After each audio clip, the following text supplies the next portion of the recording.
Hello, welcome to day 2 of World Drumming.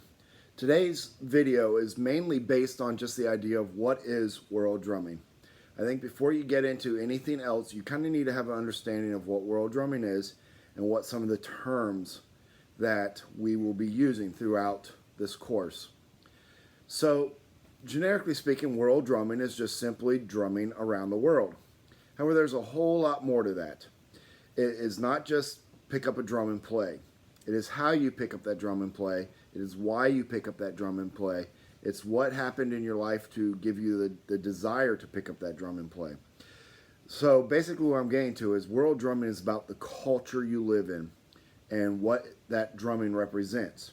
If you travel the world, you'll find that there's cultures all over that are very different from us in America. In Africa, they're based off of living off the land. They're based off of survival, the necessities they need for living. In Asia, for example, they're based off of some karate basics. They're based off of religion. They're based off of tradition with religion and invading countries. A lot of history involved there. If you go to Europe, the cultures are based off of religion as well.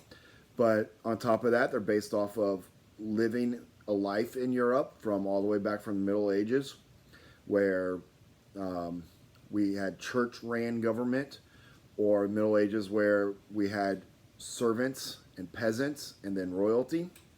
So music has evolved based off the culture. In America, our current culture of music is entertainment. We use music to entertain yourself or others, or to make money. When we go further back, before that, and for the Native Americans, it was religious and spiritual reasons for music, for drumming. And then we go in between there, during the time of the Civil War and slavery, music was used as a means to get through struggles in daily life, sing songs and play rhythms to get through your struggles of your daily life. So as we learn the cultures associated with world drumming, we'll be learning about what they did and why they did things and what the drumming represents with that. So world drumming is not just a course about how to play drums. It's a course that's based off of studying the cultures for playing those drums, or the cultures that use those drums for it.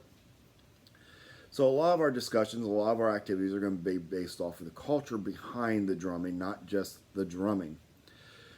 So the term drumming is referring to just pretty much anything where you hit a drum. A drum is usually a hollowed body instrument with some sort of covering, a skin or a drum head. In modern days, they're either plastic or animal hide, but when you go back in earlier times, it was almost always animal hide, leather. And later you will see a video where they show you how they make those types of drums with the animal hides. If you were in school with me and we were playing on our orange drums, those are all made out of plastic. The drum heads are not animal hide, so they're more friendly for the hands and they can not get damaged over time as easily.